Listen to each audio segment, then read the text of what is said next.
This episode of Recording Studio Rockstars is brought to you by Atom Audio, Isotope, Native Instruments, Lewitt, and Grace Design. You're hearing my voice right now on the new Lewitt Ray microphone with Aura, Auto Gain, and EQ mode through the Grace Design M201 Mark II mic pre, mixed through Isotope, Voice Enhancement Assistant, RX, Ozone, Neutron, and Nectar on Atom Audio monitors. Please check out our awesome sponsors using the links in the show notes. It's a great way to help support this show. Now get ready to rock. It's advice that I actually took, but I would give to anybody else as persistence, because everybody I know that stayed in the game eventually made a good living out of it. And the people that didn't, obviously they're working, doing something else and lamenting it. A lot of my students are people that have left the music business and are now coming back later in life saying, I wish I would have finished what I started.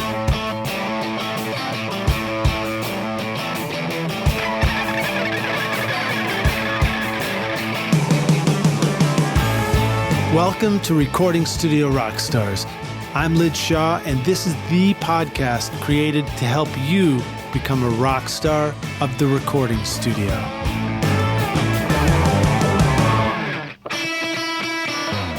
No matter what style of music you make, Native Instruments gives your studio all the instruments you need. From drums, loops, and beats to the coolest synthesizers, realistic strings, guitar amps, and futuristic synth pads. I love to record real bands in my studio, but then I mix it up with cool sounds from Contact, Massive X, Super 8, Battery, Guitar Rig, and Hybrid keys, for example, to make my music way more exciting and interesting. Use the coupon code ROCK10 for 10% off, or download the free gifts waiting for you, like the awesome new Jacob Collier Audience Choir or Complete Start, featuring 2,000 sounds and 6 gigs of free samples at nativeinstruments.com.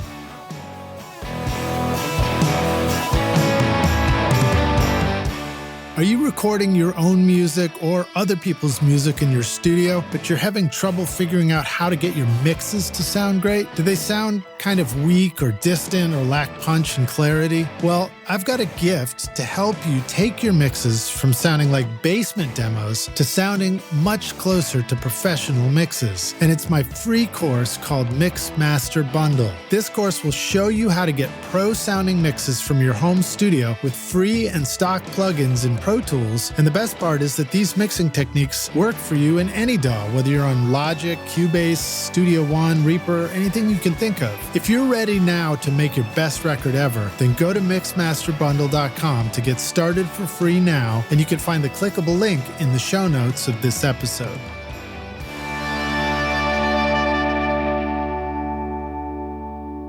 Hey Rockstars, it's your host Lid Shaw, and welcome back to Recording Studio Rockstars, bringing you into the studio to learn from recording professionals so that you can make your best record ever and be a rock star of the studio yourself. My guest today is Bobby Owsinski, a producer, engineer, and one of the best-selling authors in the music industry with 24 books that are now staples in audio recording, music, and music business programs in colleges around the world, including the Mix Engineer's Handbook, Social Media Promotion for Musician, and now the Musician's AI Handbook. He's also a contributor to Forbes as a category expert on the new music business. His long-running production and music industry blogs have won numerous industry awards. He's appeared on CNN and ABC News as a music branding and audio expert. Bobby's highly rated Inner Circle podcast, which is another great one you should be listening to, is now in its 10th year with more than 500 episodes that feature mover and shaker guests from all parts of the music industry. He's also recently produced and mixed albums that appeared on number 2 on the Billboard Blues Charts and number 5 on the Apple Music Rock Chart. Bobby's been a guest on the podcast before for episode RSR10 and RSR395, and he's back today to share with us how AI can help us create, complete, publish, and promote our music from all the cool stuff he's learned while writing the Musician's AI Handbook. So, Rockstars, if you're anything like me, you love having a studio, you love all the technology of learning how to record well and mix well and working with other artists. But right in your heart, at your core, you're still a musician that loves making music yourself and probably wants to put some more music out. So there's a lot of cool stuff I think we can learn from Bobby and from the Musician's AI Handbook. So please welcome back Bobby Owsinski to Recording Studio Rockstars. Bobby, my friend, are you ready to rock yet again? Let's do it, Lidge. Great to have you back, dude. How's things for you recently? Busy, but I'm sure it's the same for you. It is indeed. For me, it's, a combination of making records in the studio, running the podcast. In fact, I just got back from Fame Studios down in Muscle Shoals, Alabama. But I know that you are also busy because of writing books, teaching. You've got all these great programs to teach people and help people do better mixes and create better music. And sort of what I appreciate about you is it's all aspects of the music biz. It's like the creators, the songwriters, the mixers, the promotion, all that stuff. Yeah, there's a reason for that. And it's I get bored easily. So you get bored easily. Yeah, nice. yeah, all right. So, okay, well, let's look at this today. Yeah, so tell us about your new book, man. Did it start just sort of out of a fascination with this new topic? It's interesting because I was interested in learning about AI, and the more I get into, the more I found I liked it, and I liked all aspects of it. And then I began to understand that there's a lot of people that are super afraid that it's going to affect them in the wrong way. And hopefully I will dissuade you of that today. But that said, it's also, I went down the rabbit hole. I really enjoyed it. I took classes from MIT, from Meta Academy, from IBM on machine learning and deep learning. I got, that into it that I really wanted to find out how it works. And I came away, especially after I tried well over 200 music apps, AI music apps, thinking that music AI is pretty much behind, let's say, commercial AI. It's not what you think. So before I expound on that, let me answer your questions. You talked about people having a fear that something bad is going to happen from this. And now we're not talking about like big evil robots destroying the world kind of stuff, I don't think. But it does harken back to, memories of the fear of drum machines or even the fear of MIDI. And I know that you've been making records for a while, so you've seen a lot of different chapters of music and technology. Do you remember some of that stuff? And is that a fair, analogy to make? Yeah, it is. And I can tell you, I remember the beginning of digital and going to an AES show, and there was a doctor there that was presenting a scientific paper on how digital audio was bad for you and would actually make you sick. So, we've gone through this before where people are super paranoid, and you can always dig up statistics to support your theory, whatever it is. Obviously, that wasn't well-founded, but... Do you know that 75% of statistics are entirely made up? I didn't know that, but I'm not surprised. Yeah. All right, see if you picked up on that one, Roxy. Yeah, I did. Yeah, right. Okay, so so that's amazing. Yeah, hearing the idea that it's bad for you. We see that all the time in technology. The fear of it, and I think some caution with technology is probably wise, or some caution of new ideas, just because not all new ideas are good ones. But being afraid of the stuff is just sort of silly. And I think it's maybe you discovered that having that perspective is just missing out on an opportunity rather than taking advantage of a new tool. Well, that's definitely the case. Before I embarked on the book, I created a survey and sent it out to my list, which is quite large. And I asked them about this. And there were two main topics that came back about AI, fears, I should say. One was the fear that it was going to take away their creativity. And the second one was that it was moving so fast that they could never get their arms around it, so they're just not going to get involved. Neither of those are true. Yes, AI is moving very, very quickly. What we hear about in terms of the clickbait headlines all the time, we're hearing about on a research level how quickly it's moving.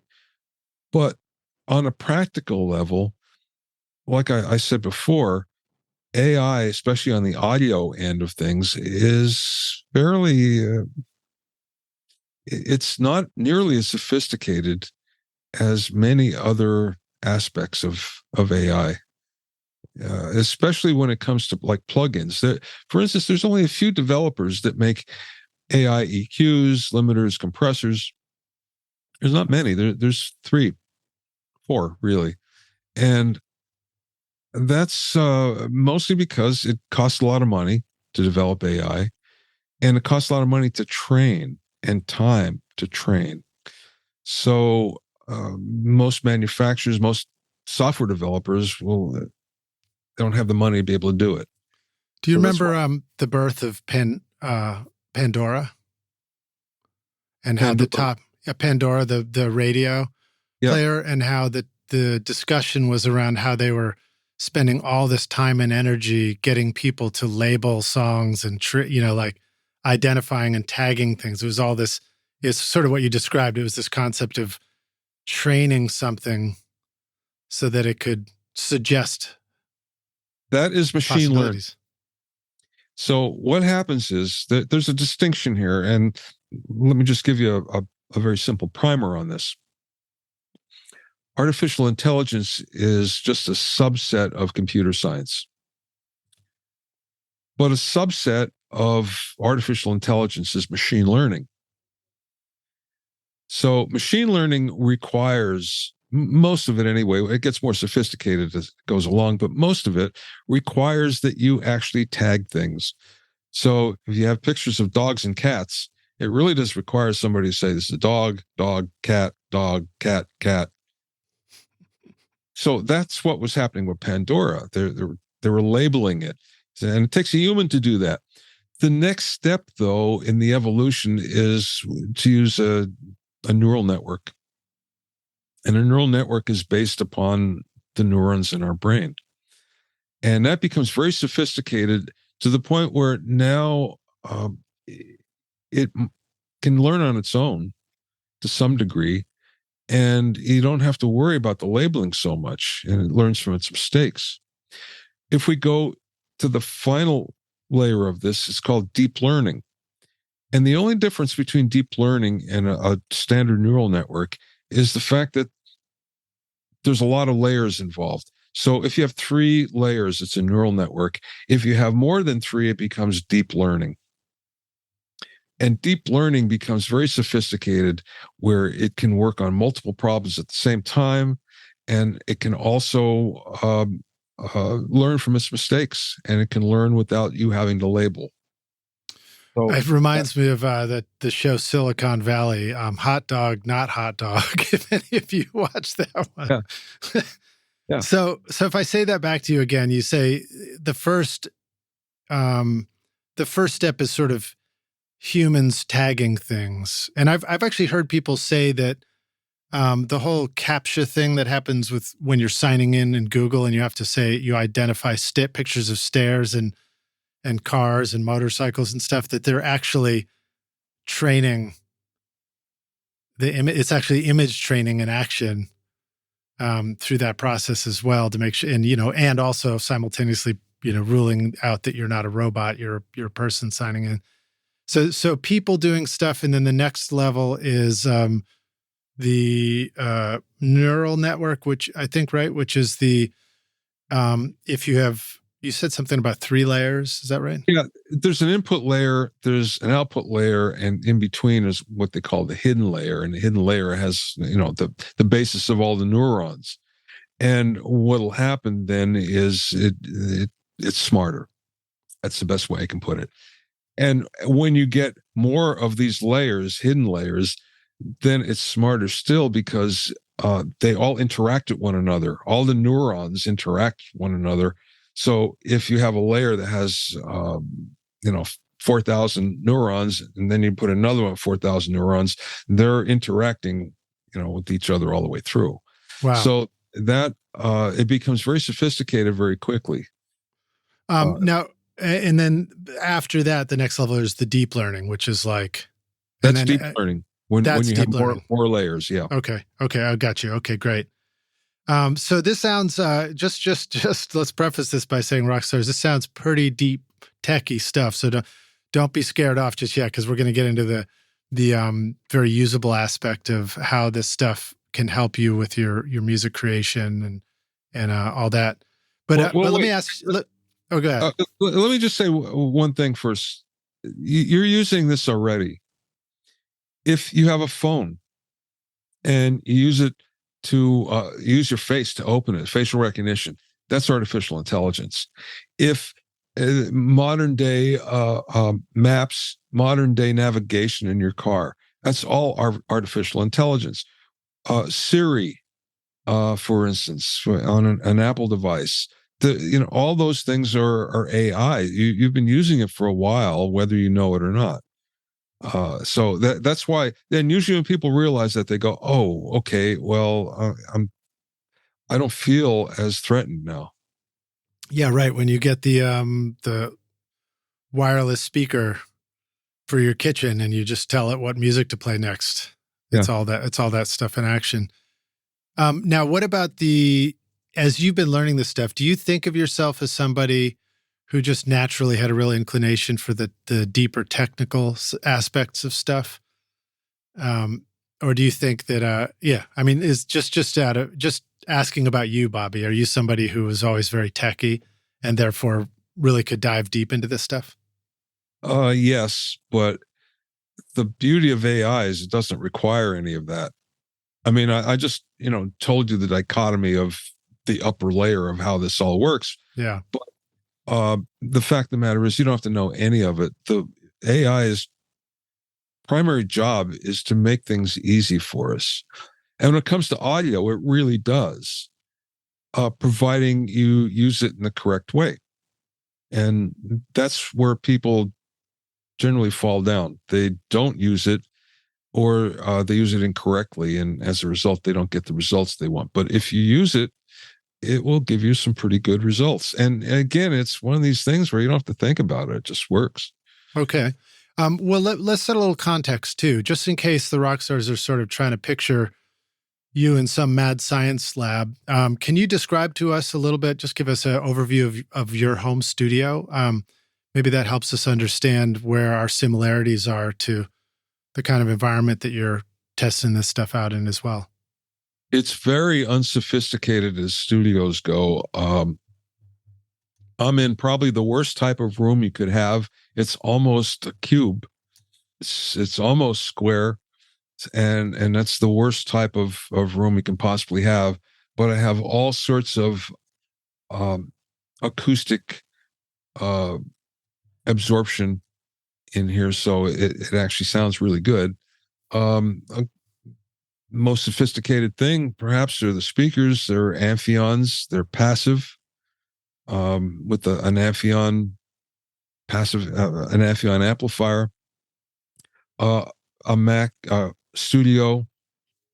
I guess it's a Pro Max, and a couple of monitors, and an external drive bay with a bunch of SSD drives, and that's kind of it. And as far as interface, it's just a UAD twin. Right on. Hey, you're talking to us in the good old Shure SM7B right now, too.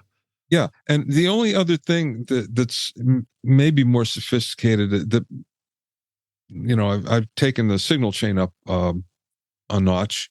I have the mic is feeding into an R&D, Rupert Neve Designs Sheffield channel, which does make it sound really good. Awesome. So, but other than that, no, nothing more sophisticated. I have loads of microphones and loads of high-end microphones, and I don't know, this works good. Right on. Well, that sounds like a pretty familiar territory for most of us. So we're looking forward to hearing about how we can start using this new tech. I mean, I've got ways of asking questions for you, but maybe they're probably the same questions you're going to answer anyway. I mean, I think a general question would be, how can AI and the AI Handbook help me as a musician, or help us as a musician, go from song idea to recording to mix, master, and then a successful release, and maybe even making an income from our music? But that's probably a lot to ask of one podcast episode. But maybe is that a fair question for AI? Yeah, it really is, because it does cover all those aspects, and the book does cover that. Musician's AI Handbook covers all of that, from composition. And yes, AI will come up with some songs and some melodies. It will do all that. But I believe you should use it, except in a couple of applications. You should use it for ideas that you never would have thought of. It's really good at that. So it will give you ideas for chord changes. It will give you ideas for melodies. It will give you ideas for orchestration that you never would have thought of. So that's composition. We can get into production, and production goes a little bit further with that. Production will take us to, for instance, song analysis.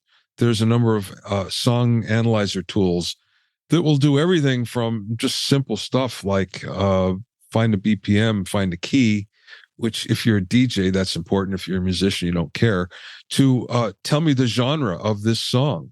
And most artists, most songwriters don't really know the genres that they should be using. So, that's a good aspect right there.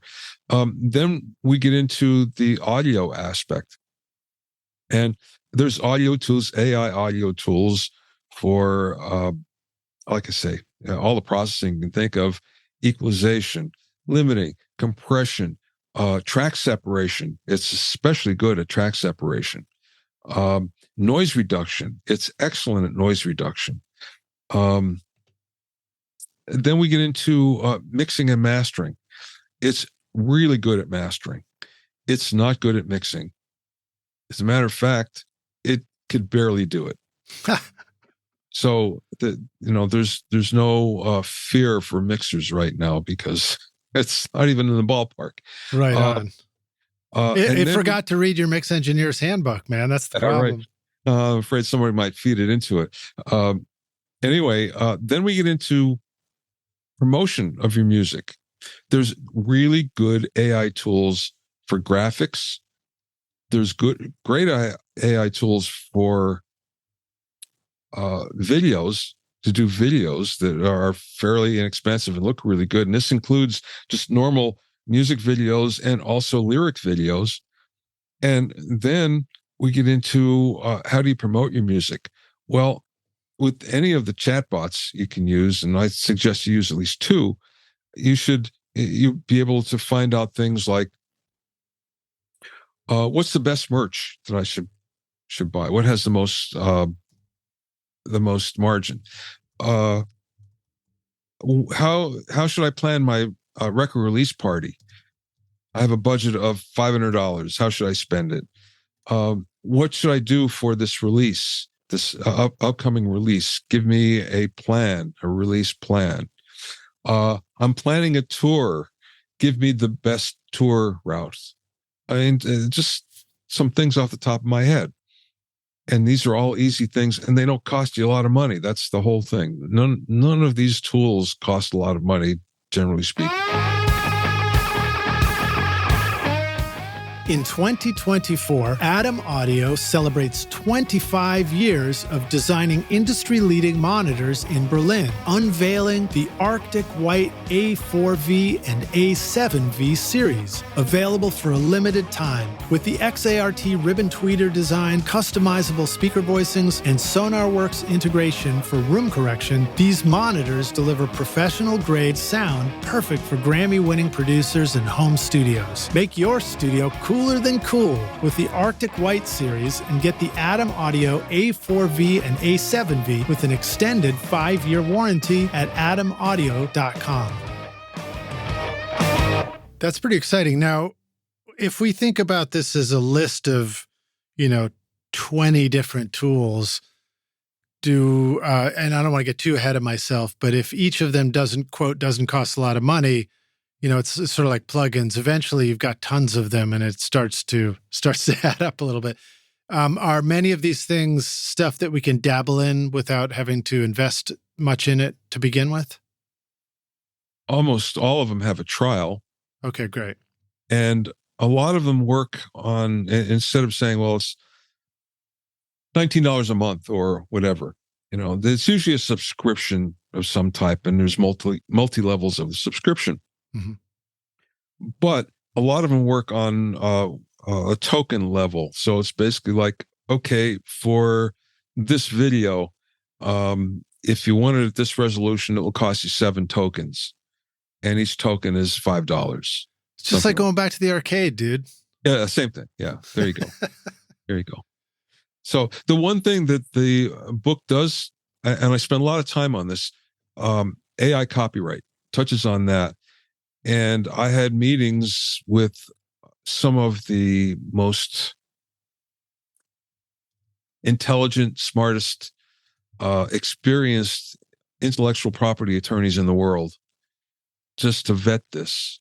Matter of fact, I had a super high-ranking attorney from, well, best I not say because he's still there, but he vetted the chapter. And it's really interesting as well because there's a lot of things in copyright that has to do with AI that hasn't been worked out yet. And we're still, working these things out gradually. Right on. Well, I do have a few questions from the rock stars in our Facebook group. So is it all right with you if I just jump right into a couple of those? Because might as well get them in before they all get covered anyway. Now we'll double down on it. All right. So this first one comes in from Steve Pond, and Steve says, well, his has got a few things in there. So let me see how I want to phrase this. Let me just put it this way. He asks a few questions, and then he concludes with, finally, I asked AI this: will AI-generated music ruin music as an expressionist medium? And it got a long reply. And then he says, my take at the end, he says, the damn thing knows we're onto it and is telling us what we want to hear while silently plotting our downfall. Yeah. Looking forward to the episode. I just thought that was funny. Okay. Let me tell you, here's the big difference. AI is good at a lot of things. It's not good at nuances. Humans are really good at nuance. So we invented the word. There you go. That's the difference. So what makes somebody great is the nuances that they use. Somebody that's just learning how to play guitar, for instance, they're on fundamentals. That's where AI is. AI is on fundamentals. But as you start to cop licks, now you're catching Stevie Ray Vaughan licks and Eric Clapton licks and things like that. There are nuances, the vibrato, the bends, things like that. So just to give you an example, humans are good at that. AI is not. The best way it was explained to me, and I explained to everybody else, if you are in school and you have a term paper to write, and if you just turn in a blank paper, you get an F. If you ask AI to write it, let's say, just on social networks, you'll get probably a C, maybe a B minus. If you take that information it gave you and then you add your own to it, then you're coming into A territory. So it needs you to Now, really. what if you're John Cage and it's one level up and you turn in the blank piece of paper? Do you get an A double plus? Yeah, there you go. Right. There are exceptions to every rule, right? All right. So that's cool to hear. Yeah. So Steve asks more questions. He says, is an AI generated chord sequence as valid as a human written one? It depends what you make of it. You're the one that puts it into the song. Yeah. How do you do it? It's up to you. How many chord sequences are there? Has anybody ever calculated that? Yes, as a matter of fact, there's an attorney who's really smart, and he's an AI attorney too, an intellectual property attorney. Damian Reel is his name. And he and a programmer friend copyrighted. Well, what they did is they generated every chord sequence and every melody possible. Wow. And they copyrighted them all. And the reason why, they didn't want to make money, they wanted to put it in the public domain, which they did. So we wouldn't have these ridiculous copyright lawsuits that we have. So they did every chord sequence, and what was the second? Melody. So I was under the impression that a chord sequence was not copyrightable. It's not. But melody is. It is. That's right. So what they did, though, they made sure it was all in the public domain. So what'll happen, they put it in the public domain. They're trying to make this so we don't have these stupid copyright lawsuits.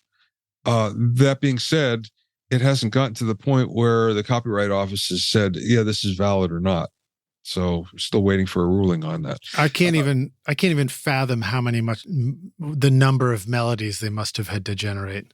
He did mention the number, and I don't recall what it is, but it was staggering. It's definitely 10 to the something, That being said, and that's where the copyright problems all come in. In Western music, there are only so many that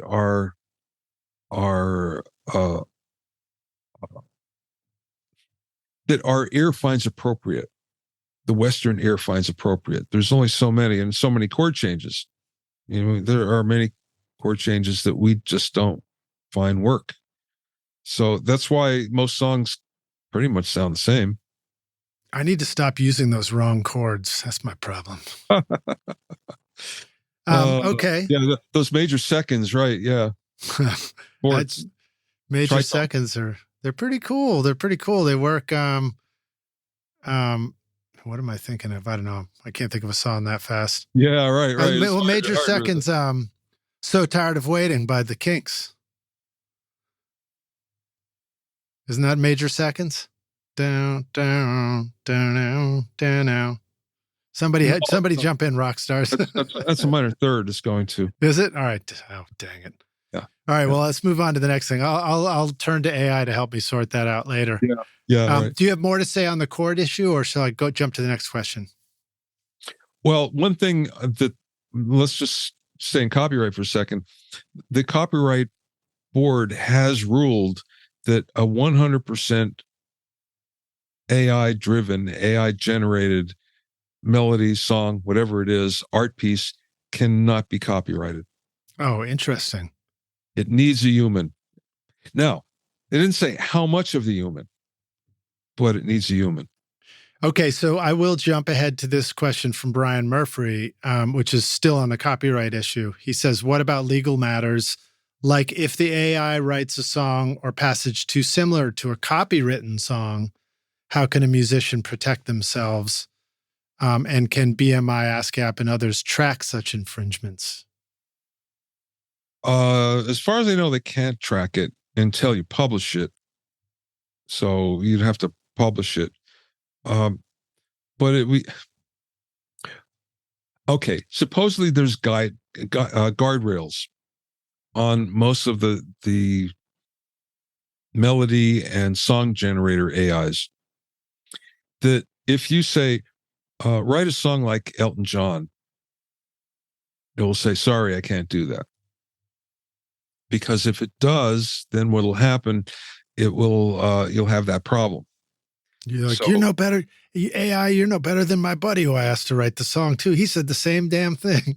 now, what could happen though is that there's something called ethical AI, and that uses training materials that have been licensed.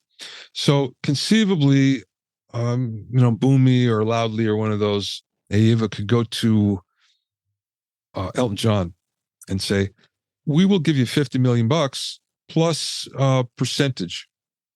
And probably Elton's people would say, "Yeah, okay, that'll I work." like money. Yeah, I mean, that is happening in certain situations for virtual vocalists, for instance, which are very Yeah. cool. Do Yeah. work. So then an artist, somebody who feels like I own my own voice. I mean, like, hopefully, Bobby, you're the only one who owns the voice of Bobby Owsinski. Does that mean that there is hope that you will have outlets to put your voice where you can, get something in return if it gets used, as opposed to anybody just using your voice in any way? Sure, there's dozens of sites that you can do that. A lot of them are just industrial, so you just put a voice sample up, and then they'll use it for voiceovers and things like that. But there are virtual singers, and there's a number of sites that will have virtual singers of all different types that they've licensed those voices. That's great. That's great to hear. I mean, I know that's been a concern sometimes for people.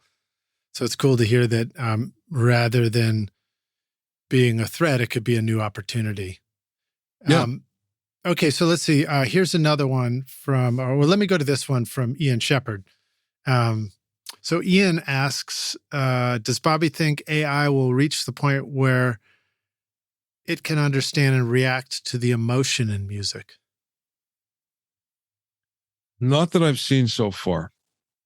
And even on the most intelligent level, it doesn't work that way. That gets into the territory of nuance, I would guess. Well, yes, but it doesn't work that way. At its best right now, just think of a very sophisticated calculator.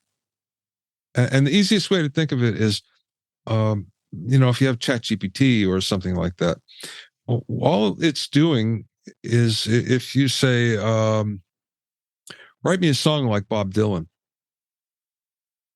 And what it will do is it will put together a sequence of words that, again, using mathematics, really, well, if the first word is this, the second one might be this, and the third one might be this.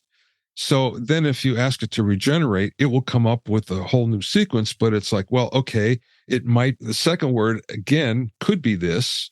We used this one before, we use a different one. And so it's a big calculator, really. And when you think about it like that, it becomes a little on the soulless side, and therefore, no, it's not reacting, to love or any emotion or anything like that. Well, it's interesting to even, not to go too deep down that topic, but to think about emotion. When I was just thinking about it, I thought it occurred to me that well-composed music, the right music and the right film sequence can certainly generate a lot of tears in the room or a lot of laughs, smiles. But emotion is ultimately like we respond to, a song has brought tears to me at times when it probably had no intention of doing that. And it's more of a reflection of my own personal, experience, like maybe some breakup, or I remember personally for me, hearing Cat Stevens will bring tears to my eyes because it reminds me of when my mother died, So there can be very personal aspects, and I can't imagine how AI is going to measure that. Although it's possible that in the future it gets to know you personally, individually so well that it begins to come up to, track things that, again, the calculator can figure out. Well, that's happening already. And actually, one of the very first AIs that goes back to the late 50s called Eliza was, and this is, again, way, way, way back. Eliza was a therapist. And wow. Now, I mean, we have that now. There's AI therapy, but there's also a number of sites. The biggest one right now, and it's especially big with if you're in your 20s, it's character.ai. And character AI has a number of built-in characters that you can talk to. For instance, they have an Elon Musk character. They have a mostly historical figures if you want to talk to them. But there's also a therapist, or you can make your own. So, and then there's Replica, which is actually an app that you can put on your phone. And Replica, you make your own AI, your AI friend, AI lover, whatever it is that reacts to you. And I've read on this that the founder, after a couple of years, the Replica people were kind of disturbed what was happening, because there were people that really began to think of their Replica as a girlfriend, boyfriend, wife, husband. And that's what they thought. And it could be dangerous. So, yeah. But again, why are they more likely to break up with you or cheat on you? Yeah, right. Well, you think of the movies, gosh, what was it? Ex Machina. Think of even the new Blade Runner film. I think, wasn't that his girlfriend? Yeah. Who was digital. So it's fascinating. But more presently, back to just sort of making music with this stuff too. Another question from Steve Pond was, AI can generate perfectly beautiful images, but are they art, or are they just visual clutter? And does the same apply to music? Well, there's been I guess the best way to put it is kind of a changing of the way everybody thinks about it. AI art. There was some AI generated art that had won some art contests. And then they said that when it was found out, it was, well, you're disqualified. But then the AI artist came back and said, yes, but you don't realize what it took in order for me to get this, because it took days and days of prompts and reworking the prompts in order to come up with something like that, which is just as valid. So, and with music, it's somewhat the same. I think we've all heard of the deep fakes. Mm-hmm. Like the idea of a false imitation of somebody presenting something as real, but when it's actually a false version of it. Well, there's John Lennon, there was Drake, there's The Weeknd, there was Ariana Grande, there was, all sorts of deep fakes, which sounded just like them.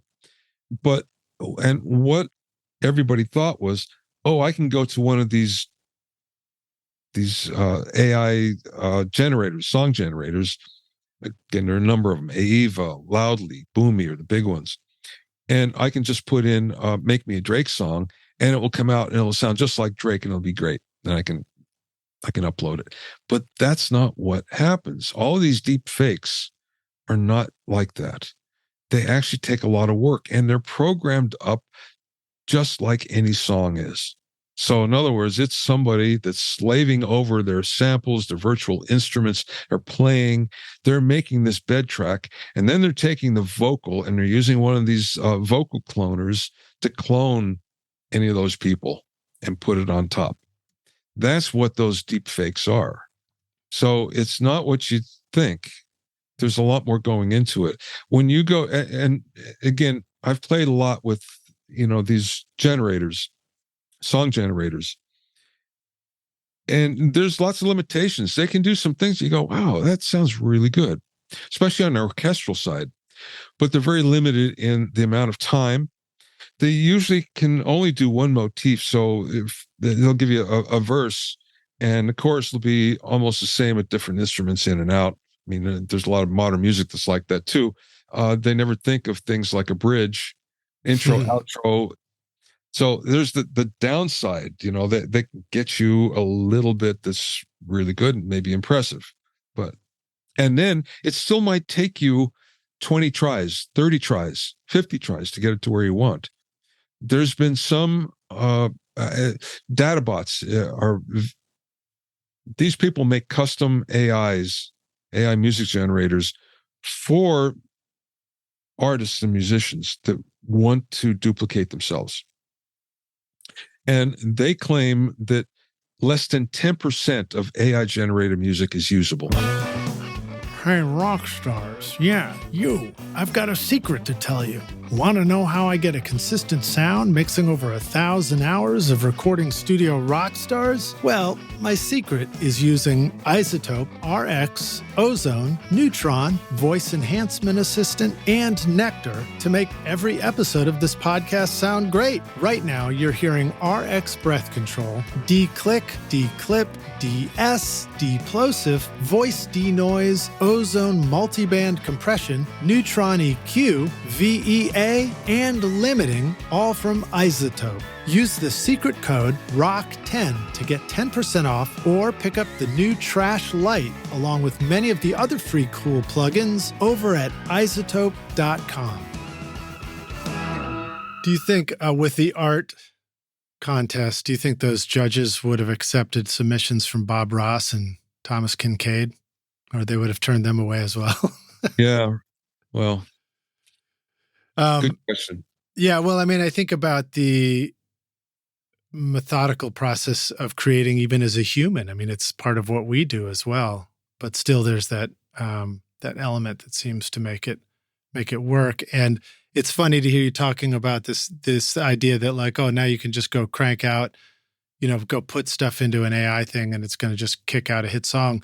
It really, same thing could be said for those of us who might have ever thought, oh, I can just build a studio and everything will sound great. Yep.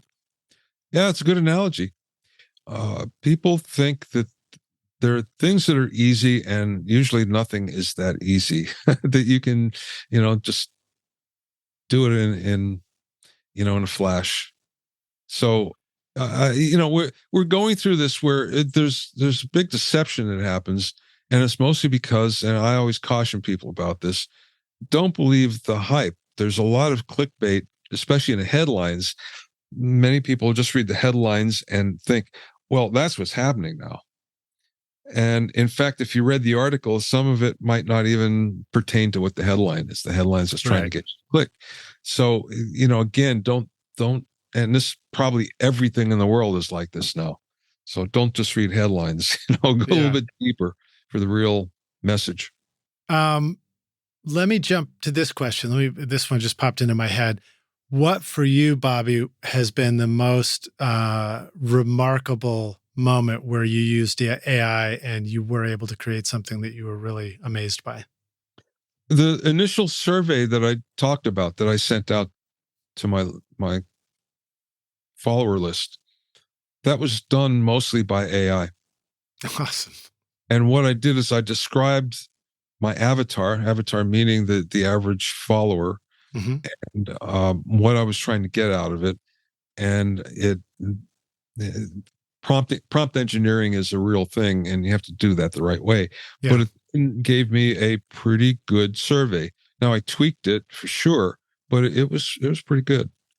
So you know where else we do prompt engineering is in production, isn't it? I mean, yeah. In a way, prompt engineering is the art of communicating with a group of people and musicians in a studio setting or in a composition and rehearsal room, and trying to make suggestions that create results that that come from those individuals as a collective.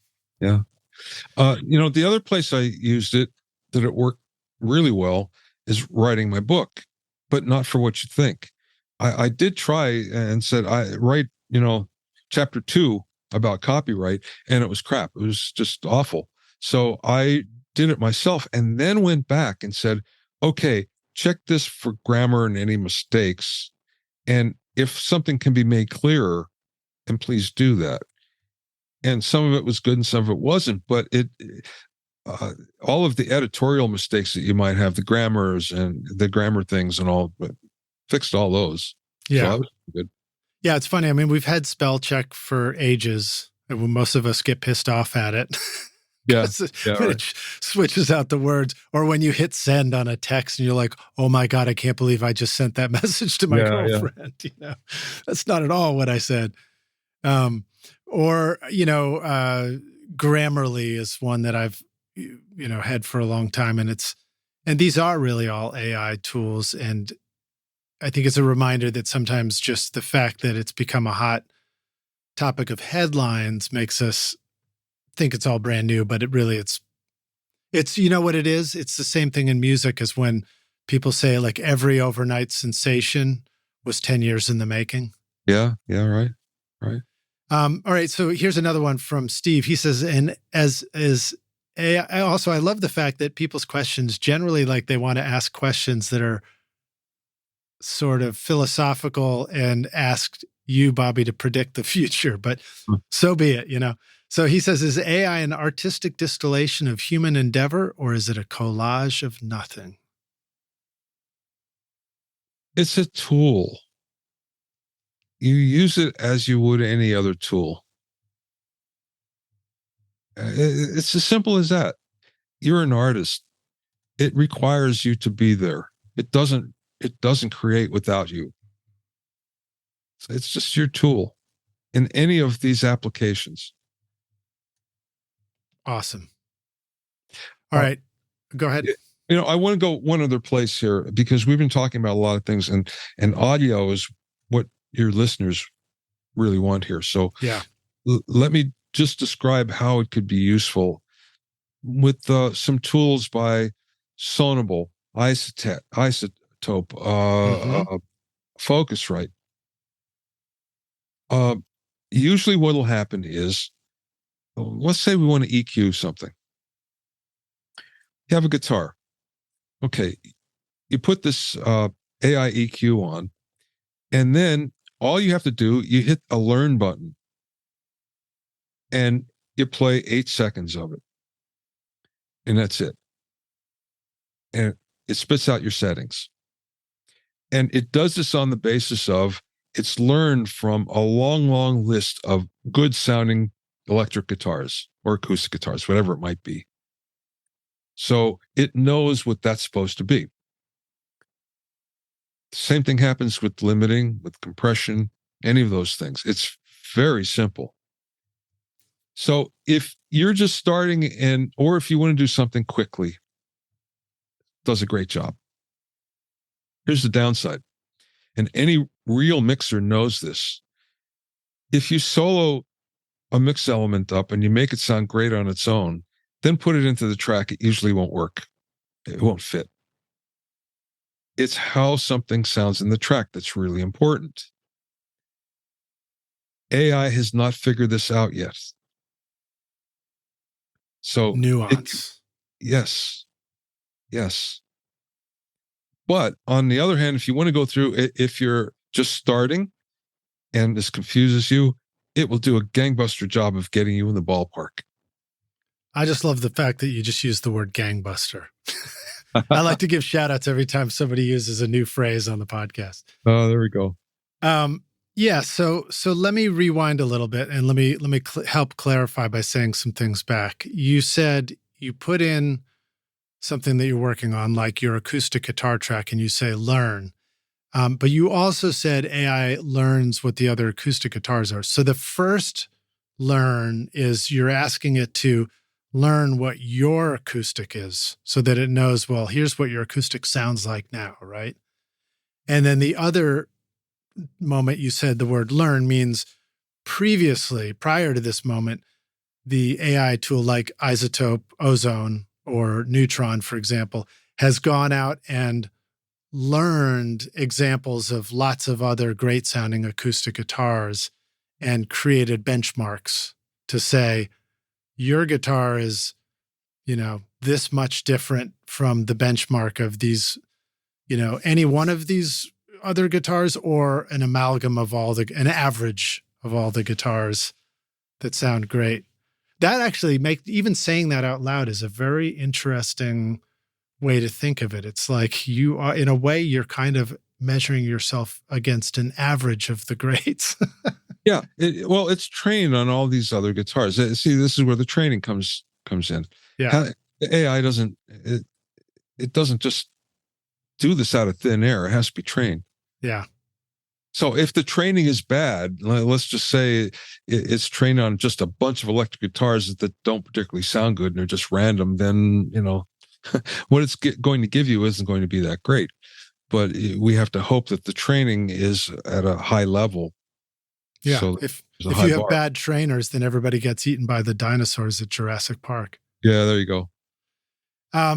Okay, cool. So give us a little bit more of an overview of what we find in the Musician's AI Handbook. And we're going to continue to dive in deep, but I want to keep making sure that we're, because we keep going off. It's so easy to talk about this stuff and go off into our heads, which is wonderful. That's the nuance that makes us human. But give us a little bit of an outline of like, what do we find in the Musician's AI Handbook? Well, first it covers some AI basics, and we talked about this earlier. And the reason why is to just give you an idea of what we've been using it for already, what it really is, and it's kind of like pulling the curtain back. So it's less. You find out how it works and how it works with music, especially, and then you're less afraid of it. Then we get into copyright, and I talk about just normal copyright first of all. The fact that there are 3 copyrights for every song, and which a lot of people forget about, and how that translates to something that's AI generated, and where the gray areas are that haven't been decided yet. Then we get into AI composition, and AI composition, again, there are numerous AIs out there that will create portions of a song. Loudly, boomy are the commercial ones, the consumer ones. AIVA is a little more sophisticated, and it actually comes up with some really good stuff. There's tons of them, and how they work and what their limitations are. Then we get into AI production. So AI production tools are helping you come up with new ideas for melodies, for chord changes, for things like arrangements, although it's not particularly great, but it will give you some ideas. Then we go into AI audio, like we just talked about, all the different AI processors, but also AI separation tools. So if you already have a track and now 10 years later you decide you want that vocal to be louder, yes, you can do it. There are plenty of tools and can do that well. Then noise reduction. AI noise reduction tools are awesome, and they're really inexpensive. Then we get into mixing and mastering. Like I say, mixing isn't all that good these days. The AI tools are very unsophisticated. So that's not something that probably will want to do. But the AI mastering is really good. This includes AI mastering plugins, AI online mastering. There are more and more coming online every day, and they're getting better. Then we get into the promotion of your music, which would be AI graphics.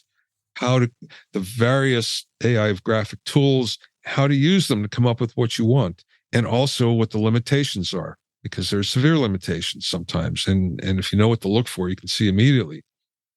Then AI video tools to do your own videos, to do your own lyric videos. And again, there are many tools, but you really have to know the way to use them in order to get the most out of them. And every one of these topics I'm talking about, that's what we go through. Here's how to use them. Here's how to get the most out of it. Plus, here are the limitations. So you can either spot this or you know what to expect or not to expect. And then finally, we come down to AI marketing tools, which are actually using just chatbots, ChatGPT, Bing AI, Bard, which is now going to be called Gemini, and Claude, for instance. There's dozens of them. but they all work the same, and they only work as well as your prompt. So there's a whole section on prompt engineering and the best way to do that.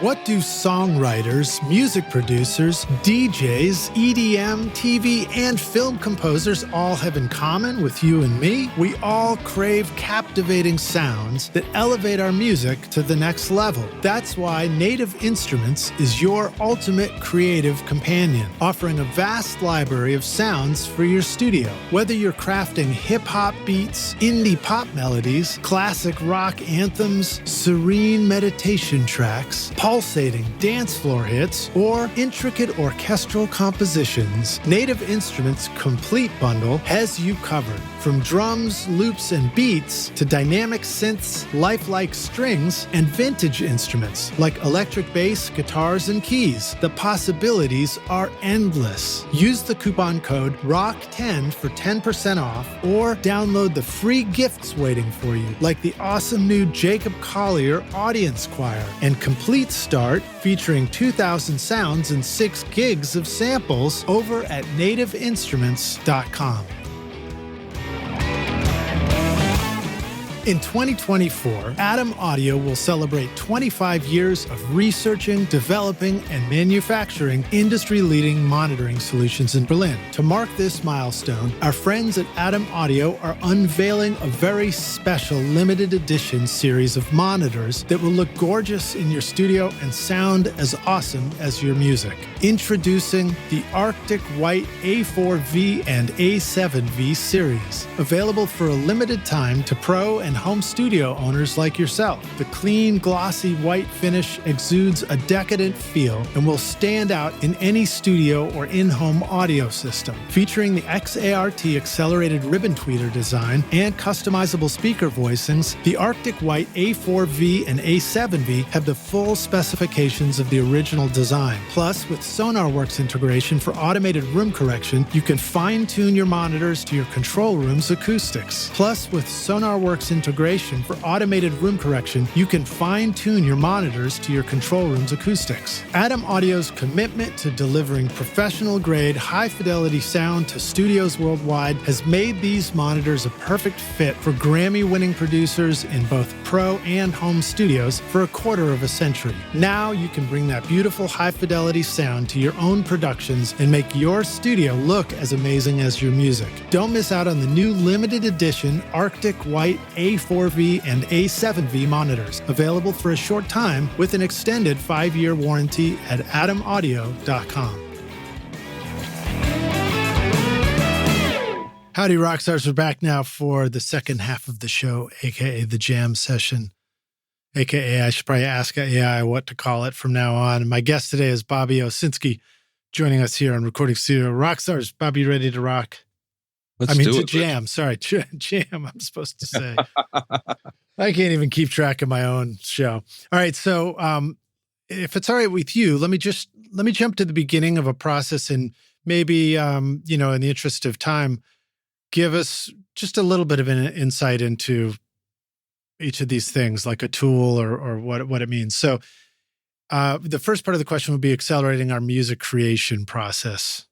So in the beginning of it, maybe we just need to come up with a song. I think about getting together with friends. Either we're doing stuff by ourselves and maybe we're thinking like, how do I come up with nice ideas for lyrics or an idea? Or, I use a rhyming dictionary to come up with rhymes for lyrics. Or sometimes we get together with our friends and we jam a little bit, or we, bounce ideas off each other. What are some ways that the AI tools can help us in that very iterative beginning process? Yeah, I think I should probably pull up my AI. Don't you have AI to do that for you? I have a whole list of AIs. Awesome. I think of that as the song sketch, the moment of the song sketch. You're coming up with ideas. Well, okay, it's fairly easy from the standpoint of lyrics. Lyrics, you can use ChatGPT. It really does a good job. But there are other ones. These lyrics don't exist is one. Oh, almost every chatbot, except like ChatGPT, the big ones don't have this, but some of the smaller ones do, where there'll be a separate section just for song lyrics. So that's something you should look into. But the whole secret is you have to give it context. You can't just say, write me a song. You have to say, write a song about a girl in Louisiana who's longing for her boyfriend and in the Navy that's in wherever, and make sure that it's I want it to be a slow rock ballad with at least 3 verses, 3 choruses, and a bridge. Wait, that's just Tie a Yellow Ribbon slowed down. But when you give it context like that and you really give it some direction, then it will come up with something. So then at that point, I mean, if you're hopeless at writing lyrics, some people are, then maybe that's something that you could use. There's no copyright problems, by the way. And the next thing is you've probably written some lyrics already and the concept.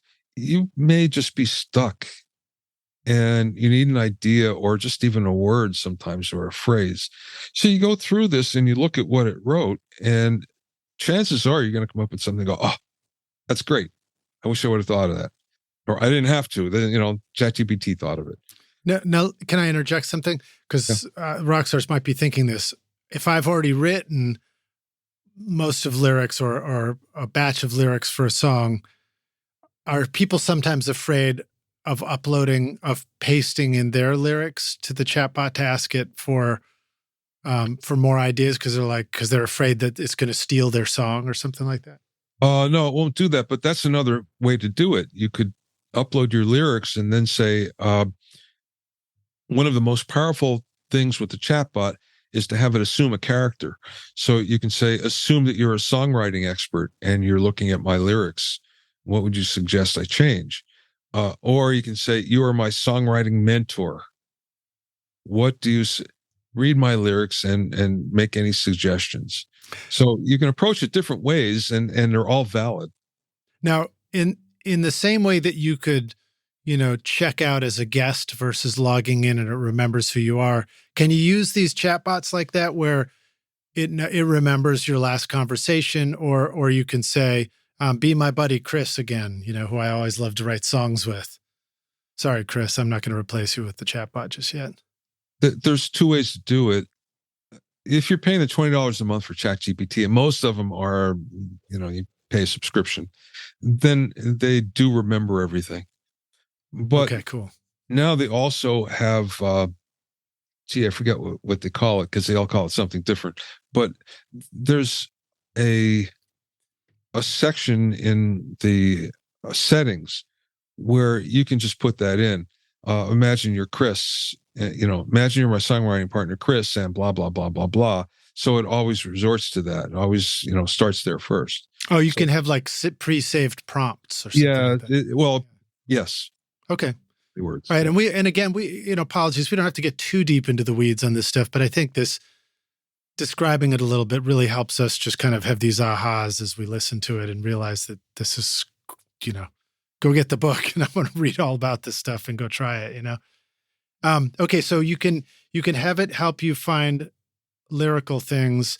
Again, in this kind of ChatGPT world, like I literally wrote in, what questions should I ask Bobby Owsinski on my podcast, Recording Studio Rockstars, about his new book, Musician's AI Handbook? My audience own pro and home recording studios and record themselves as well as other bands, but most likely also want to write some songs and want to do more of their own music.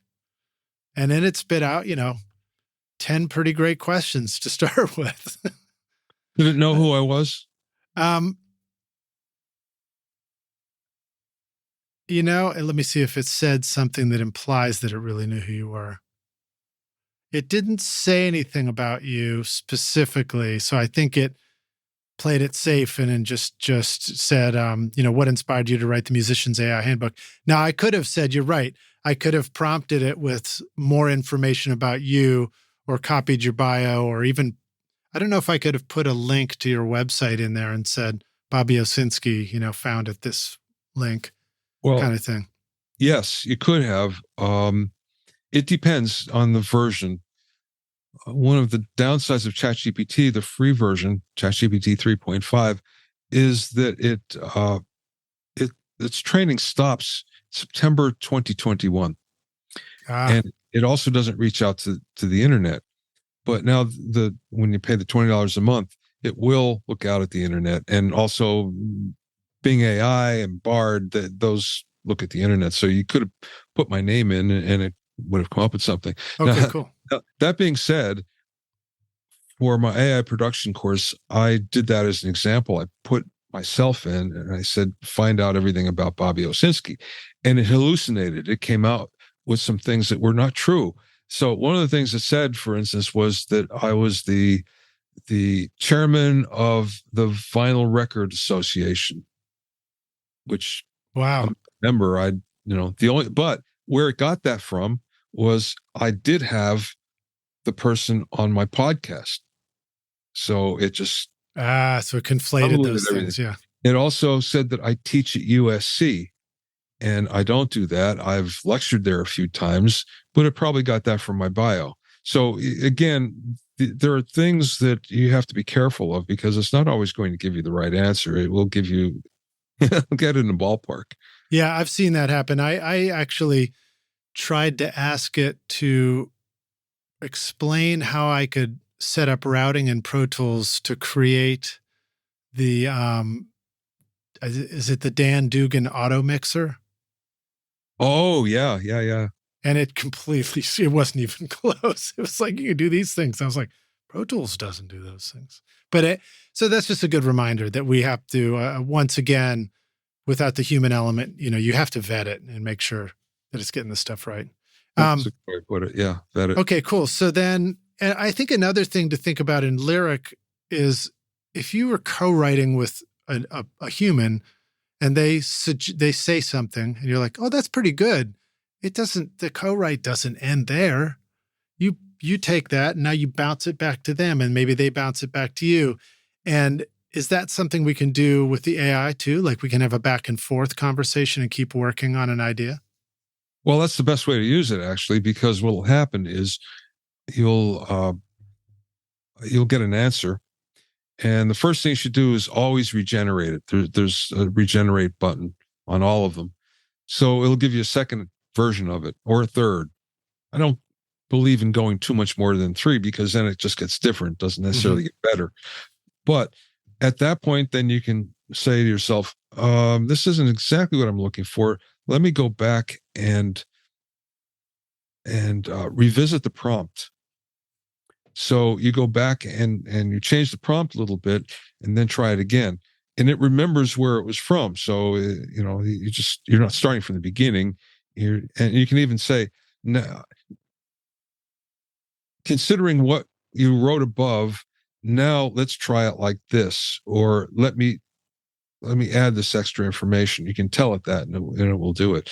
One of the cool things now, I mean, you can talk to it as if it's another person. That's what I was going to ask you. For somebody like me who just sucks at typing, is it pretty easy to just say what you want to say in the prompt and it'll get it?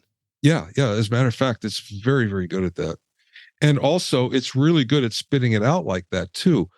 A good prompt engineering trick is to say, explain this to me, this concept, as if I were a 10-year-old or as if I was in high school. And it does a really good job. So, it will understand you, and it will make sure you understand it. All right, cool. All right, so let's see. So we get some lyrics now. Now, what are some other aspects of song creation where we might find useful ideas for a sketch of an idea? Well, there are many platforms that you could use. I mean, there's a ton of them. I mentioned before, there's Aeva, there's Boomi, Chordify, Magenta, Usenet. There's a bunch of them that you could use. And again, what you'll do is some allow you to have really sophisticated prompts, and some just say genre of music, tempo, and that's it. And then it will generate something. But if you get more sophisticated and you tell it those things, tempo, the number of sections, especially the genre, the subgenre, you can dive deep into the weeds on a subgenre, and it will write you a song. And you can basically say at that point, regenerate it again. Or most of them will write like 4 different versions. And then you can pick one and you can actually say, okay, yeah, I like it like this, and let's do more of something, make it a little stronger, make the beat heavier, whatever. You can do that and keep on going until it comes up with something good. Now, let's say it does come up with something and you go, boy, I quite like that. I'd like to use that. Well, this is where it gets tricky, because in order to download the audio file, it will say, yeah, fine, I'll give you an MP3, a crappy sounding MP3, unless you pay me $19 a month or whatever the fee might be. And now, guess what? You can have a high resolution version. Although the highest resolution you could ever get so far is 44.116. That's it. Interesting. Why is that? Why do you think that is? Oh, I can tell you why. So when you generate just a single picture, it does it once and it's done. When you generate a video, it does it 30 times a second. When you ask it to generate audio, it has to do it 44,100 times a second. There's a lot of horsepower that it needs. So what you're saying is that is some pretty damn high resolution already. Yes. And it's a horsepower issue. So far, there's nothing that will work at a higher, and it's a big limitation, that at a higher value than that, higher resolution. Wait, hold up, Bobby. Now, we're a long ways from 1910, but are you going back and suggesting that we need faster horses again? Yeah, there we go. Right.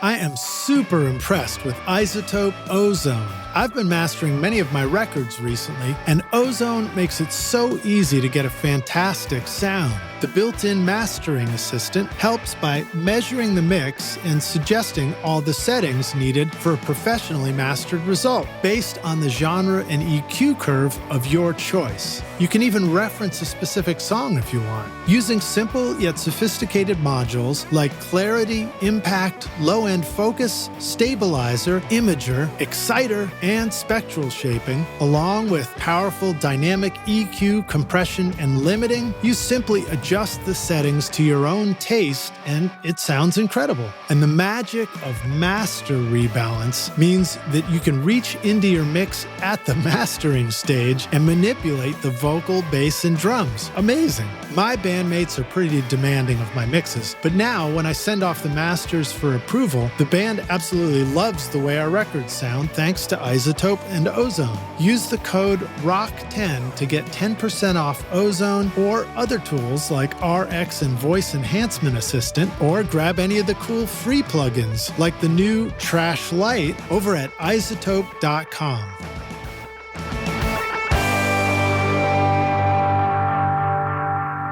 Okay, cool. So you can generate the music. Now, it makes me think about how songwriting starts with me and my buddies. So, we have this dialogue we like to call the guitar sketches. Like somebody's noodles around on an idea and then somebody else starts hearing the melody and singing some things over it. What are some versions of that you're seeing possible through the AI stuff? And I can keep describing further if that was too. Yeah, a little bit more. Well, so like I might play some chords, a little bit of a chord riff, a little bit of a melodic idea, and then, text it to my friend who hears that and it inspires him with a little bit of a melody, and he's got a poem that he's referring to and coming up with some lyrics. and sends it back, or we're in the same room together doing that sort of thing. And you're talking about all these AI tools. Do you see them as ways to take, this chord melody bit from over here? Now you bring it over to this other place, and it takes that as a prompt and starts generating something to go along with that. Are there ways that these tools can interact with each other in some of the same ways that humans do? Yes, there's one in particular, Scalar 2. And Scalar 2 is very sophisticated. You can really go down a rabbit hole on this. But it's especially good for chord changes and things like that. And it will come up with some that you'll go, how'd you come up with that? That's fantastic. And I like to use it just for that. So instead of going down a rabbit hole and all the other things, it's no, just this, just give me this. So there's an example of one. There's a lot of them that are like that will, that are just specializing in melody or just specializing in chord changes, things like that. So you could get chord changes from one place, bring it over to another place, and it'll compose a melody to go over it. Yeah, I mean, you can even do that in ChatGPT for that matter. You can give it some chord changes and say, can you give this a jazz feel? And it will now come up with some jazz chords. Oh, interesting. Okay, cool. So it'll give you chord substitutions and make them cooler. Yeah. Make them a little bit more metropolitan. Yeah. Okay. Now, what about some of the ways, maybe this is really the same question, but another question was just, how can we use it to give us new ideas and fresh inspiration when we're creatively stuck? So let's say we've already gotten ourselves, it's a common experience to write a song, and it's like you got the first verse and the first chorus. Maybe you're stuck getting into that second verse, and maybe you don't know how to get a bridge going, and then you need to arrange the whole song and really sort of like put the polished finish on it as far as arrangement. Are these just revisiting the same tools, or are there some other things that we should know about? Yeah, it's pretty much the same tools, but you get more specific. You'd say, this is what I have now. Can you write me a bridge? Or, if it's lyrics, this is what I have. Can you write me a second verse? Something like that. Yeah. The more specific you are, just like you would be with your writing partner, and saying, I need a line here. This third line on the third verse doesn't work for me. And you do the same thing. Okay. So let's say we've got our song, we've got our outline, we've got our composition. Let's move on to production. What are some of the things that will help us produce a version of this song? Well, from the standpoint of arrangement, it's not good at arrangement. From if you were to say, this is what I have so far, make this work. No, it's not good at that at all. At least yet. What it can do is, again, one of these like AIVA, I keep on coming back to that. It's AIVA .ai, I think. And that's a particularly good one for coming up with new ideas. And it does come up with some really good arrangements. I should say, one of these things that's very important that you should know, many of these tools, the music tools, lean towards electronic music. Right. And there's two reasons. One is programmers are young and that's what they're into. The second one is a lot of the sounds are much easier to make in electronic music. Because they're already generated. Yeah. Although there are many generators as well there's a couple in particular for drums, drum sounds. Come up with a new kick sound for me. Although it's electronic, it will come up with a new kick sound. Personally, I think that's kind of crazy because, just get a new sample, if you're going to. Right. Tons of samples. So what about the older generation like myself who appreciates the electronic stuff, but really still wants guitars and real drums and bass? Are you seeing ways that we can use AI to sort of generate it? I mean, generating a drum kit, that's kind of a cool feature that on some level has been around through Drummer Track and Logic, but maybe it's really advancing with AI. Oh, I got a good one for you. It's sorry, all drummer friends. I like to joke that AI is Drum Machine 2.0, so don't be fearful. Just use it as a cool new sound. I'm just going to double check this here, but there are some very good accompaniment tools, of which drum accompaniment is a big deal. Easy Drummer 3 has something called Bandmate. And with Bandmate, it will come up with a drum track for you. So based on some input, based on sort of understanding where your song, you put your song in, and it will generate a drum track. And it's pretty good, ones I've heard. Now, obviously, it's coming from a good sample library to begin with, so it's going to sound good, but it sounds like it's a real drummer playing. So this is another thing that's happening. AI accompaniment tools. There's quite a few of them. I think that sounds pretty exciting too, because I think that it's very common for us to feel like we wish we had a band, you know? Well, especially for someone that's at home that's not good at programming drums. Yeah. You know, this is appropriate for that. I'm not saying that, you know, get rid of all drummers, because it's still the best. There's also, I'm looking for it right here. And which one was that first, the drummer? Easy Drummer 3. Easy Drummer 3. And the feature's called Bandmate. There's also one, I think it's Musico. By the way, I'm running out of space on my paper with my pencil. Very non-AI of me, but there's so much cool stuff to write down as you talk about this.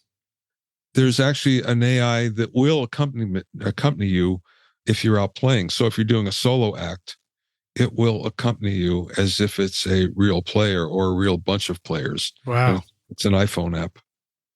I do remember a long time ago, I already forgot what it was, but there was an iPhone app that would let you record, you know, your sketch of your guitar. You could strum into it, and then it would just like compose a little kick snare, very simple rudimentary kick snare drum beat to go along with it, maybe even a bass track. And it was fun to play around with for a minute, just because it was like, oh, that's kind of cool. Yeah. But so that with these tools, you know, you can lean on Easy Drummer, for example, to come up with a drum track. And then I'm guessing you could go in there and kind of scoot things around a little bit or swap out some ideas here and there if you want to. Sure. And then you could just bring those back into your own DAW. You know, it's a plugin. It's already in your DAW probably. With the AI VA, Ava or whatever it's called, that one seems to let you generate music, and then it looks like it has its own DAW that you can sort of break out the individual tracks into if you want to rearrange things too, Rockstars. So yes, that could be fun. But wait, I'm going to give you the secret to all these though. Yeah, please do. Okay, so any of these music generators that they're technically text to music generators, any of them will give you a sound file. You probably don't want that. You want the MIDI file.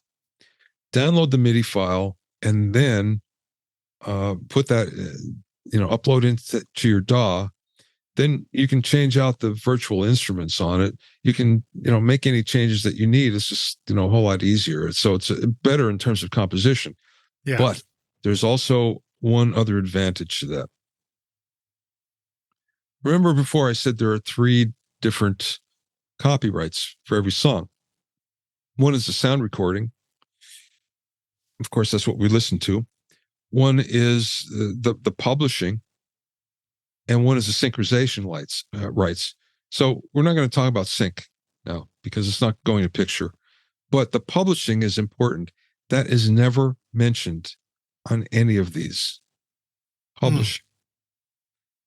And what they'll say to you, and this is the reason why I say download the MIDI file, not the audio file. Many of these sites will say, or platforms will say, you know what? Unless you pay us X amount of dollars, you won't own the copyright. Or they'll make it even worse. They'll say, you want to pay us $5 a month? Yeah, no problem. You can download it, but you can't post it to YouTube or Spotify. So they kind of hold you hostage there. And the way around that is to say, let me just download the MIDI file. And then that's never a question. Make it yourself, yeah. But they never talk about the publishing because you own it. Right. There's nothing to talk about because you already own it. It's an unsaid license, essentially. And that harkens back to what you said in the beginning, which is AI with the element of human in it, which is us, gives us the ability to consider it our protected creation. Yes. Interesting. And again, I don't remember if you said that has been established or if that is the working definition in this new evolving space. It's been ruled, and this happened really 4 or 5 years ago. I don't know if you ever saw the picture of Naruto, which is the monkey that took a selfie of himself. No, I didn't. It's a fantastic. Sorry, I don't live near Silicon Valley, so I don't always see those as quickly as you guys did. This was done in Indonesia. It's an okay, all right. Indonesian macaque, I think, that got this camera, and he smiles at it. And wow. It's as if a professional photographer took this. I mean, it is so good. So this, people started to say, use this. And then the pushback was, well, Naruto owns, the monkey owns this copyright. You don't own it.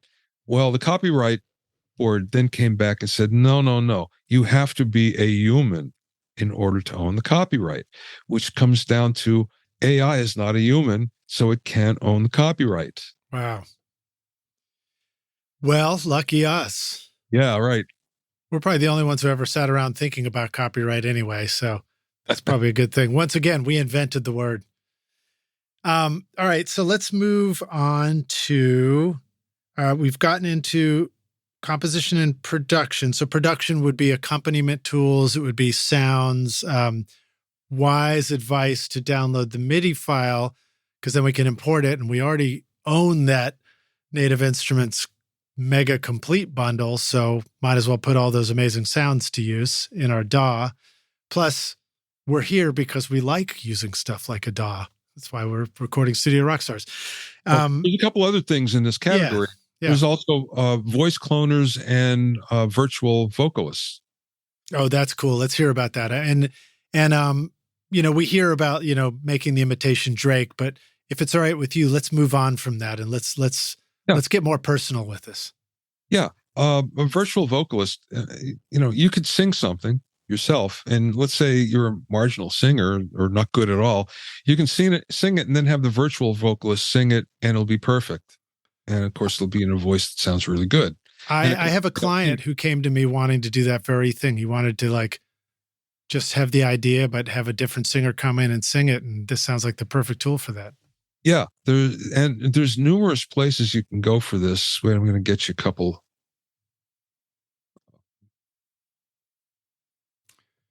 We need AI to go ding ding ding ding ding ding. Yeah. Ding, ding, ding, ding. Oh wait, is that copyrighted? Yeah. Solaris is the one I'm thinking of. There we go. Solaris. Yeah. Sorry. Yeah, and that's the one that it's ethical AI because they've licensed these voices. Yeah. Now, do it yourself. If you decide you want to, license your voice, you can do that too. So, this is all possible.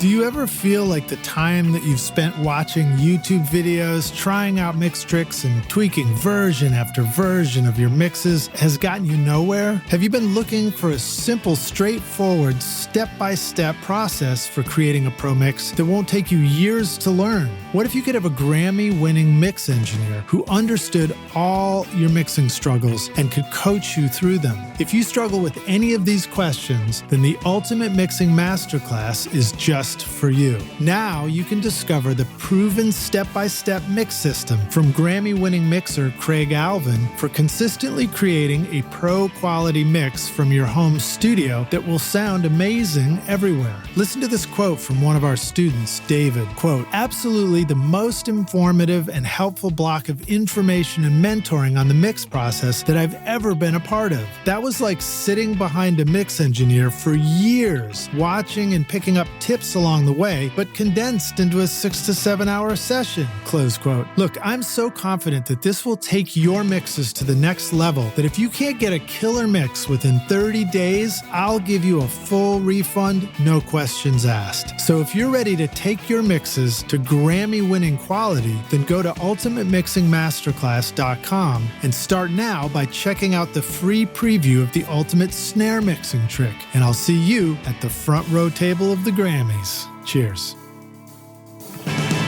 Now, what if you don't even want to license it? What if you just want to upload your voice as an example and have it spit back your own voice with some lyrics that you typed in, singing, 8-part harmony?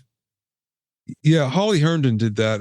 Holly Herndon's relatively, I don't know if I'd call her a famous singer, but she's had some success. She's also has her PhD in AI from Stanford, so she's really smart. And she's at the forefront of this. She came up with something called Holly Plus a few years ago, that I think in 2021, where she cloned her voice, and you could use her voice on many different songs. And people have done this. They've taken, I think the one that really went viral on YouTube was there's a Dolly Parton song that somebody took and used her voice, Jolene. Right. And it was fantastic. It was just, perfect, but it's Holly singing. That's great. There's and she keeps on doing these things. Holly, 12 different Hollies with different, voices, background voices. Speaking of which, there's yet another one I just thought of. There's a new feature in Neutron. It's called Backer, Backer. Mm-hmm. And Backer will allow you to put background vocals. And you can put up to 6 on your vocal. That's 6 awesome. vocalists, and they're all, different. So it really does sound like a choir. Yeah, I think Nectar has some cool harmonizing features too, also from Isotope Rockstars. Yeah. And I'll take a moment and plug it. If you are interested in that stuff, use the coupon ROCK10 to get 10% off on any of the Isotope plugins. So the other thing you mentioned too, and speaking of Isotope, we have a great tool called Rebalance, which is getting a little bit into mixing and mastering. Yeah. But if you rewind a little bit, there are a number of tools out there that are really just trying to fully extract a sound from, and Rebalance can do a pretty good job of that. I mean, you can, Michael Brower was on here talking about how he had used it to extract instruments, and just like do it like repeatedly, like you said, hit the regenerate button.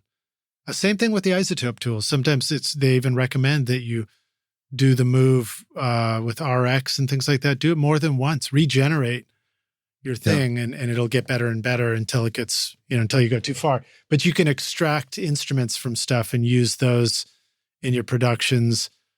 I'm trying to think of examples with the voice. I guess you could extract somebody else's voice and maybe then. There's a lot of separation tools that will do that. There's one called Rebalance. I think it's by Ascentize. It's the only one that does it in real time, where it's a plug-in on your DAW, and you have a stereo track, and it will break out. And they always break it out into 5 stems. For some reason, it's kind of a standard. So it's drums, it's bass, it's a vocal, it's keyboards, and other is the way they break it out in stereo. But nonetheless, you can rebalance something as you go along, which is really nice. But there's tons of separation tools that will separate a particular track out. Yeah, and again, also rebalance in isotope ozone. That one is, I used that recently mastering our own records, where we all know what it's like to mix until you're just like, this has got to, like, I can't improve on this mix anymore. Like if I keep working on it, it's going to get worse. But yet still I could find myself at the mastering stage going, God, the vocals were just a little low on this one, or they were a little higher. This one needs a little more bass. And it was really cool to use ozone rebalance to just boost the vocals a little more at the, as part of the chain in the mastering stage. And it's really, really remarkable. And in those cases, the intention wasn't to totally isolate a sound. It was just to boost it by a couple of dB. Yeah. Really effective that way. All right, so let's move forward. I know we're coming up near running out of time with you, but I want to talk a little bit about some of the, there's the promo ideas, but video too. Let's talk about video and lyric stuff. We'll leave the part that we always like to avoid for last, which is promotion and marketing. Let's talk about the fun stuff, which is creating our video and our lyric video. What do we want to know about some of the tools and how they can help us there? Oh, there's a lot of real good ones. Rotor Videos is one of my favorite. Rotor, ROTOR. I know Midjourney is one that gets mentioned sometimes. Well, not for video, for graphics. Okay. There's 3 big graphics platforms. There's Midjourney, there's Stable Diffusion, and there's DALL-E. And Midjourney's kind of the toughest one to use from the standpoint that it only operates from a Discord channel. So that's kind of weird to do that. But the other ones are available, and not only are they available, they're available on multiple platforms. So the interface, can be a little more user friendly. Yeah. So that makes it, a lot easier. DALL-E is now, since it's the same people that have made ChatGPT, DALL-E is now built into ChatGPT. So right from there, you can generate a graphic if you want now. And of course, okay, cool. That's if you're paying for it. If you're paying the $20 a month, you can do that. Yeah. So Rockstars, I encourage you to go try the free stuff to dabble around in this. But, as with anything we do, it's like, we all started out with the 2 gig limit on Dropbox or whatever it was. And then eventually you're like, all right, I got to use this all the time. So no brainer to subscribe to it if you can. So the image stuff is really fun. And we do need those as creators because we need posters, we need thumbnails, we need album covers, and it can be a lot of fun to have those available. I mean, I'll just use an example. So I'm a big fan of Samply.app, which is a cloud hosting for our audio where we can create, I've got all the mixes of the record I'm working on in a little project. And the project, of course, has a graphic that you can upload. So you've got a little thumbnail for it. And it's really fun to go generate, cool, fun thumbnails like that seem relevant to the title of the project or whatever. Because, maybe you don't have an artist yet to make your actual album cover. So that's pretty cool stuff. Now, what about the video stuff? What you mentioned Rotor Video. Have you seen examples of really cleverly done video creation for music videos or lyric videos? Well, let me mention a couple other ones. Caliber is another one with a K, Kaliber. That's a real good one. Another one is Neural Frames. And Neural Frames is really good. It's not by a company; it's by a guy. Right on. Together, and it's great. It's a nice platform. Like getting Massey plugins back in the day for Pro Tools. Yeah. Video Bolt is another one. That one's actually really good for lyric videos. Video Bolt, Bolt. And there's a special lyric. Rotor Video has this too, where there's a special lyric section that will build it up for you. Now, to make a video, it's fairly easy, but there are 2 different types. There are template types where you pick a template, and there are theme types where you pick a theme. And they seem like the same thing, but they're not. With a theme, you actually have a lot more control of what you can do. And in many cases, what you'll do is you'll go in and you'll say, this is what I want it to look generally like, with, the color and the feel. And there'll be a whole list of things that you can select. But then many of them will say, go in and pick 6 to 10 clips. So you pick these clips and they're B-roll, and then they drop them in. So it's not just graphics oriented the whole time. And it's funny, I think I was on a cruise somewhere, and there's not many channels on a cruise ship, television channels, but there's always a music video channel. So I flipped this music video channel on, and the music video came up, and it was so blatantly AI generated. All it was a blob that morphed into another blob, into another blob, into another blob for 3 minutes. Sounds like a description of our discography. And obviously that's not what you want. One of the things that I mentioned in the book is editing. And you need good editing techniques. And there used to be the rule of 9, where you couldn't have anything that was on the screen for more than 9 seconds. You had to change it. And now that's down to 3 or 4, where you want to keep on changing to keep the interest level up. I mean, we do this in music production, where whenever there's a hole, it gets filled with something. And as we go on in the song, there are more things that pop in, and it's to subliminally keep us listening. Well, it's the same thing with picture, where you have to keep on doing that, and it's done by edit. Yeah. Especially in the social media world. I mean, of course, then it reminds me of the what was the beer commercial where it was just a still shot of the beach and there was nothing going on, because that was their response to that. Corona, and I just saw it yesterday, because they have one for Christmas that's always on, and that's what it is. Yeah.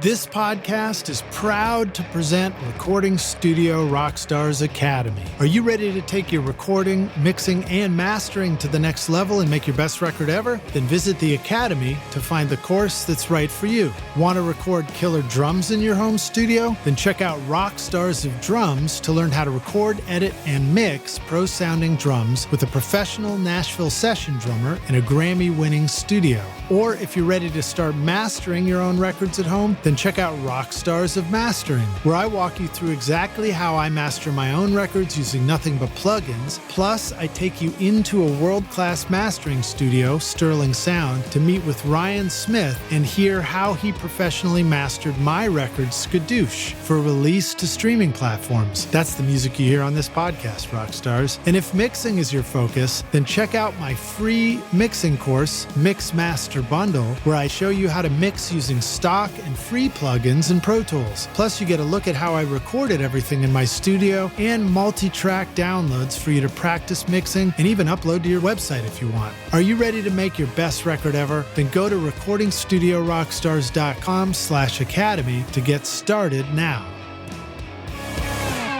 Okay, cool. So, and then of course, another one that I found very useful when it comes to generating text captions for videos, which I guess would work for music videos as well, as CapCut is a really good one. I use that when I'd go out to NAMM, for example, to make little YouTube shorts. It's just sort of easy to make videos on your iPhone. And it does have a thing in there where you can say detect beats in the music. Yeah. So it shows you where to make cuts if you want them to be on the beat. Well, in this case, most of the AI video generators are really good at doing that. So you don't have to worry about that so much. It's especially good. This is one of the reasons, though, that I always felt that, and I've had a lot of experience with editors, video editors, over the years, and before I became one myself. And I have to say that musicians are always better at editing. And the reason why is they can feel the pulse. Yeah. of whatever it is that's going on. They can feel it, but especially on a music video, they know to cut on the beat. Yeah. They know when there's a complete phrase that they can cut on. And it's not always like that with somebody that doesn't have that experience. Yeah. And But just AI in, even YouTube videos, or I think we do pick up on a rhythm within the pacing of things. Yeah. And they say, like, in comedy, that's the hardest part. That's the most valuable thing, is the editing, right? One of the things that you should know, though, you mentioned social media.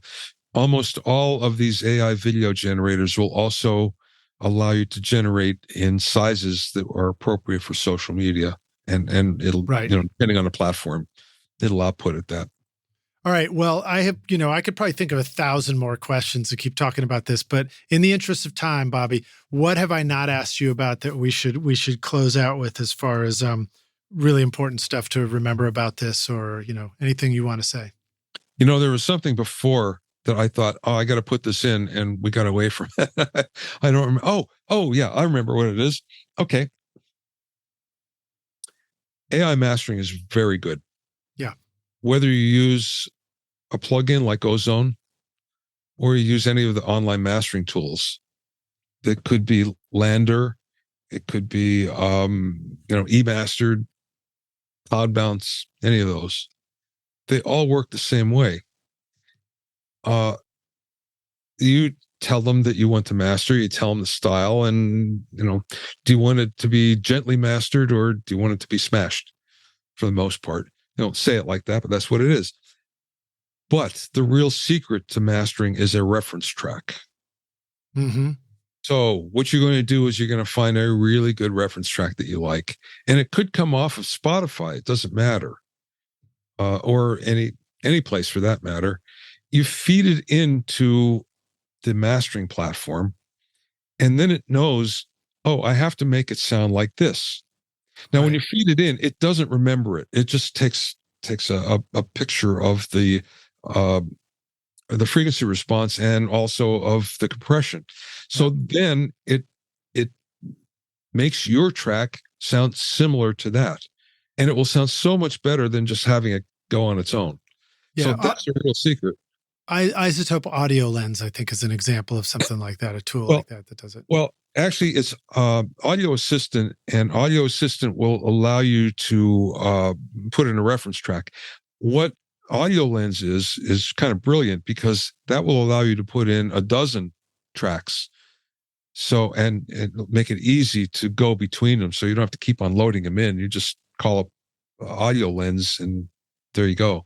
But that's a secret. Now, what I've done in the past, I've taken a track that I've had mastered.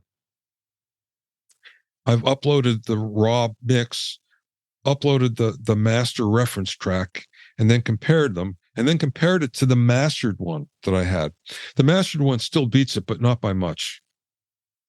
Well, I'm glad you brought that up too, because I think that was one of the realizations for me as I was mastering in Ozone using the new mastering assistant and really getting to understand how it works, is I realized I was like, it's helpfully choosing a genre as a target for the music that I'm uploading.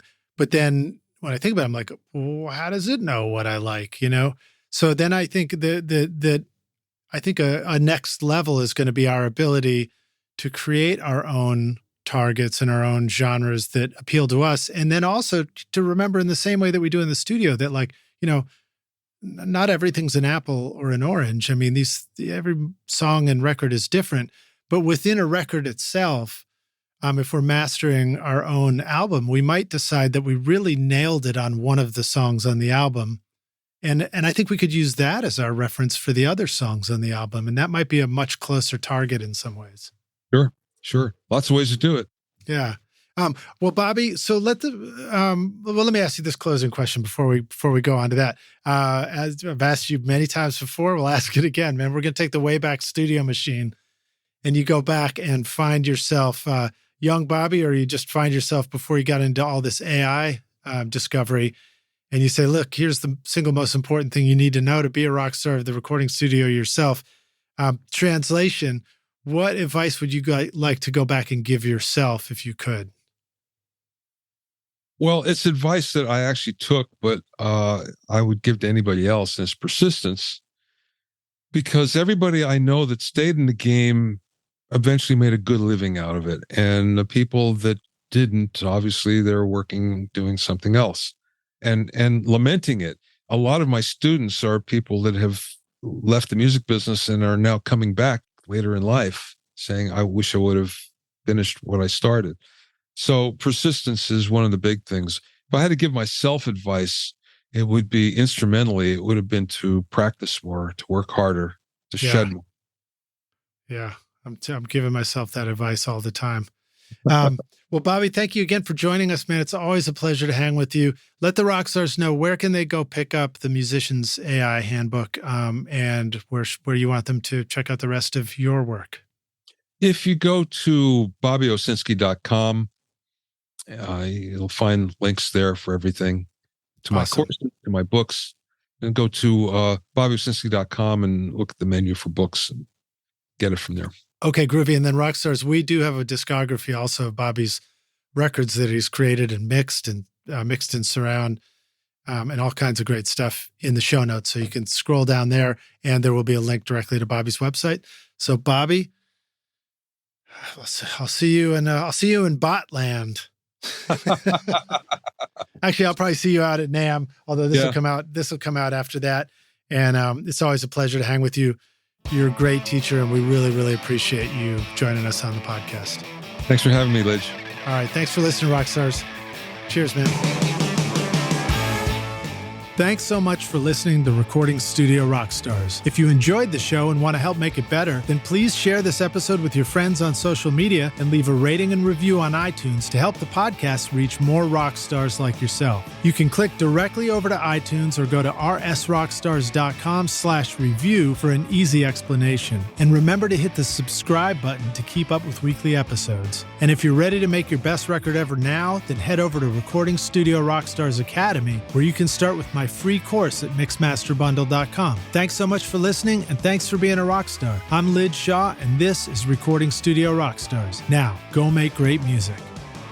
Recording Studio Rockstars would like to give a big thank you to our awesome sponsors who help make this episode possible. Lewitt, Grace Design, Atom Audio, Native Instruments, and Isotope. And remember, at isotope.com and nativeinstruments.com, use the coupon code ROCK10 for 10% off any plug-in purchase. If you enjoyed Recording Studio Rockstars, please check out our sponsors using the links in our show notes, because it's a great way to help support the show. These are all things I highly recommend for your studio. They're going to help you make your best record ever. I would also like to thank our fantastic team here at Recording Studio Rockstars, Vlad Weselchenko, Braden Stremming, and Liz Hulitskaya. Thanks so much for listening, Rockstars, and we'll see you in the next episode. Cheers.